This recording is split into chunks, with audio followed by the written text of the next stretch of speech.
Halo adik, ketemu lagi dengan Kak Purnama di Bimbel Guru Les. Oke, kali ini kita akan lanjutin ya pembahasan kita tentang hukum Archimedes. Sekarang posisi benda berdasarkan hukum Archimedes. Sebelumnya kita udah bahas, konsep dari hukum Archimedes ya, lalu bagaimana cara menghitungnya, gaya angkat ya, gaya angkatnya.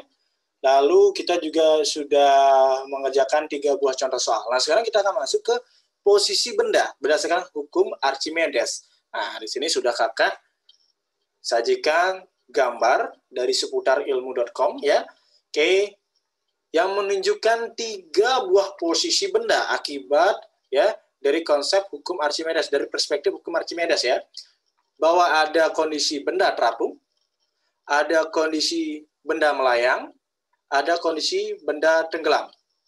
Apa saja sih syarat-syaratnya dan bagaimana kriterianya? Benda-benda bisa terapung, bisa melayang, dan bisa tenggelam. Nah, itulah yang kita akan coba pahami di video kali ini. Dan juga kita akan membahas tentang penerapan dari hukum Archimedes itu sendiri. Oke? Kita masuk ke jenis posisinya. Ya. Jadi ada tenggelam, melayang, dan terapung. Masuk ke jenis yang pertama. Tenggelam, ya. Nah, adik-adik, benda dinyatakan tenggelam dalam zat cair apabila posisi benda selalu berada pada dasar tempat zat cair berada. Oke, jadi kalau di gambar ini yang paling kanan ya, benda tenggelam. Ya, kapan itu terjadi? Terjadi saat massa jenis zat cair lebih kecil dari massa jenis benda. Oke, jadi kakak tuliskan, bantu tuliskan bagi adik-adik yang tidak memahami apa itu massa jenis ya. Oke, ya, massa jenis. Wait, kakak ubah dulu biar jadi pulpen ya. Ah, ini dia. Oke, udah. Rho, itulah massa jenis ya. Ah, ini simbol dari massa jenis. Jadi ada 2 bagian massa jenis zat cair dengan massa jenis benda. Pada saat kapan dia tenggelam, ya, tentu kalau kita berbicara tenggelam berarti bendanya berat banget kan? Nah, itu aja konsepnya, berarti bendanya tuh gede gitu loh, ya. Oke, nah itu secara umum. Tapi secara ilmiah lebih tepatnya adalah massa jenis bendanya lebih besar. Sekali lagi, massa jenis bendanya lebih besar daripada massa jenis zat cairnya. Saat itulah benda akan tenggelam. Ya, jadi saat massa jenis benda lebih besar dari massa jenis zat cair. Inilah ya. Oke, persamaan, bukan bersama sih ya, hubungan yang akan menunjukkan benda tersebut akan tenggelam. Ya. Oke. Jadi atau bisa dibalikkan, ini sama aja jadinya rho zat cair lebih kecil daripada rho benda, kayak gitu kan? Nah, benar. Oke. Jadi kalau dikaitkan dengan berat, maka benda akan tenggelam bila berat benda lebih besar dari gaya apung. Ya. Jadi lebih berat bendanya daripada gaya apung. Jadi ada berat benda misalnya 50, ya. Gaya apungnya cuma 30, kan kalah gaya apungnya. Tenggelam sudah. Kayak gitu ya. Jadi nih, gaya angkatnya lebih kecil daripada berat benda. Kalah gaya apungnya, gaya angkatnya kalah, nggak mampu ngangkat, ya tenggelam. Inilah kasus yang terjadi ketika seseorang berenang dengan gaya batu. Ya. Oke, itu dia tentang posisi tenggelam ya. Mudah-mudahan udah dipahami nih. Lanjut. Oke, kita hapus dulu yang ini. Ya. Oke, nah, melayang, posisi melayang. Nah, benda melayang di dalam zat cair apabila ya posisi benda berada di bawah permukaan zat cair dan dari atas dasar tempat zat cair. Jadi ada di sekitaran zat cair, dia nggak nyentuh dasar, ya, atau dia tidak ada di permukaan, ya, tidak ada muncul ke permukaan. Jadi di antara zat cair intinya, ya, nggak harus tengah-tengah zat cair ya. Oke. Jadi ini misalnya kakak gambar ya, ini sering konsepnya masih keliru ya. Nah, oke. Di mana benda bisa melayang? Di sini. Ini yang saya permukaan zat cair ya. bisa di sini, bisa di sini, bisa di sini. Ini ketiganya semuanya melayang. Intinya dia berada di atas dasar dan di bawah permukaan. Kayak gitu. Ya. Itu namanya melayang. Kapan benda itu bisa melayang? Saat berat benda, ya. Oke, gaya berat benda sama dengan gaya angkat. Sekali lagi, gaya berat benda, ini masih salah ya, gaya berat benda sama dengan gaya angkat. Jadi misalnya berat bendanya itu adalah 50 Newton, gaya angkatnya 50 juga. Sapih bahasa Bali ini, ya. Jadi seri sama besar. 50 Newton ke bawah, 50 Newton ke atas. Sapih, hasilnya 0. Sehingga diem. Ya. Jadi dia bisa berada di di daerah, intinya di antara zat cair ya, bukan di antara sih, di atas dasar, di bawah permukaan, gitu ya. Nah, jadi pada saat, nah ini dia, pada saat gaya angkatnya sama dengan beratnya, ya. Oke, terjadi saat massa jenis zat cair sama dengan massa jenis benda. Jadi rho zat cair sama dengan rho massa jenis benda ya, rho B. Nah, gitu. Oke, itu dia tentang tentang posisi melayang, ya. Lanjut. Kita ke terapung sekarang, ya. Oke. Nah, kalian bisa perhatikan di sini ya. Oke. Gambar yang ini perhatikan ya. Benda terapung. Hap, yang ini. Benda terapung. Nah, ya. Oke. Benda terapung itu dalam posisi zat cair apabila posisi benda sebagian muncul di permukaan zat cair dan sebagian terbenam di dalam zat cair. Jelaskan antara tenggelam, melayang, dan terapung. Kalau terapung ada muncul, dia ke atas permukaan. Oke, ada bagian yang muncul, ada bagian yang tenggelam. Ya, oke. Kapan benda akan bisa terapung? Saat berat benda lebih kecil dari gaya angkat. Ya, berat benda itu lebih kecil dari gaya angkat.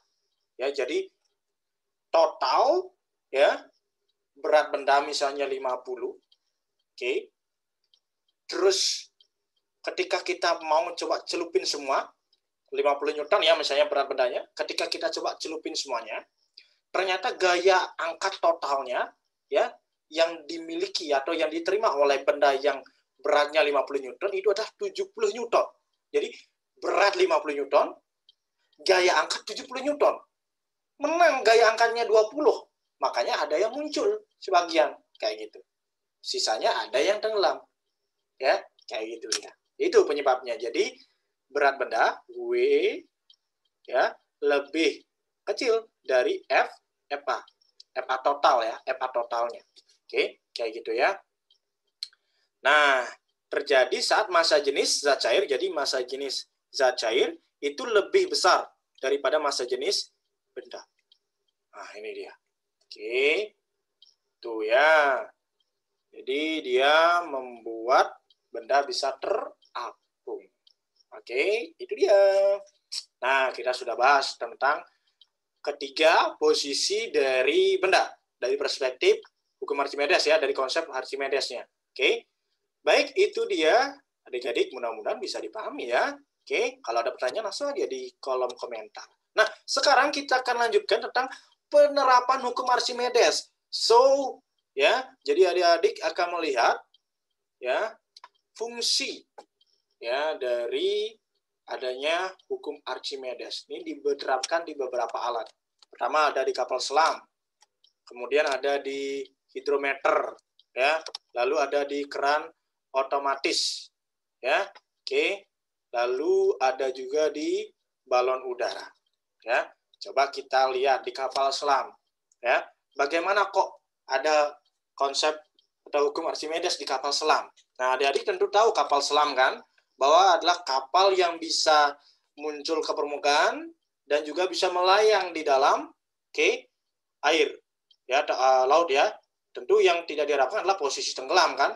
Artinya itu ya wassalam ya. Jadi tenggelam itu berarti kan mesinnya rusak kayak gitu ya. Nah, bagaimana kok dia bisa diatur gitu loh. Jadi kok bisa dia terapung, bisa dia melayang kayak gitu kan. Nah, ini berkaitan dengan hukum Archimedes. Jadi kalau mau dia terapung, ini ada bagian khusus ya dari kapal selam ya, dari kapal selam yang berfungsi untuk memasukkan air laut ya dan mengeluarkan air laut dari tubuh si kapal selam. Kalau mau dia terapung, kan harus makin ringan kan? Oke, air laut akan dipompa keluar dari tubuh kapal selam.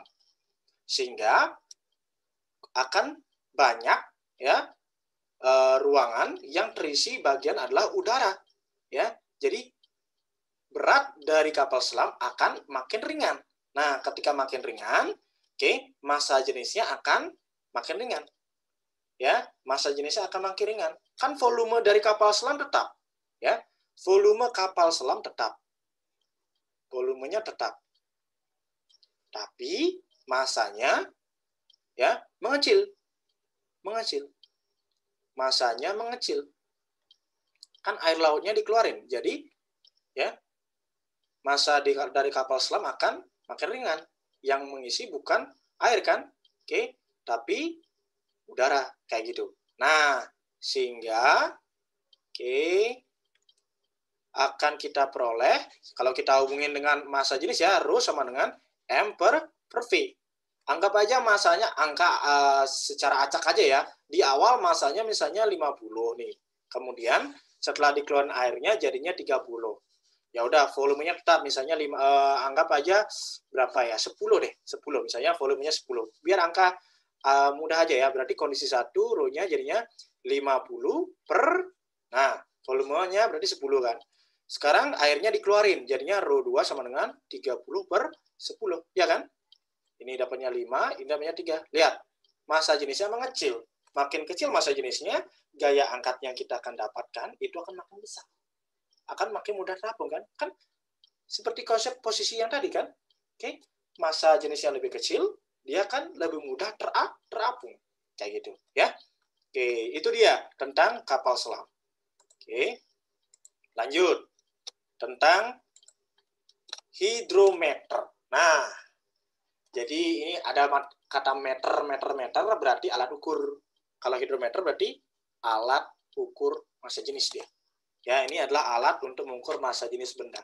Konsepnya dia menggunakan ya, kalau ya massa jenis bendanya itu dia besar gitu ya, dia akan lebih besar muncul ke permukaan. Nanti tinggal kita lihat garis ya yang ada sudah di bagian tabung ini angkanya berapa massa jenisnya.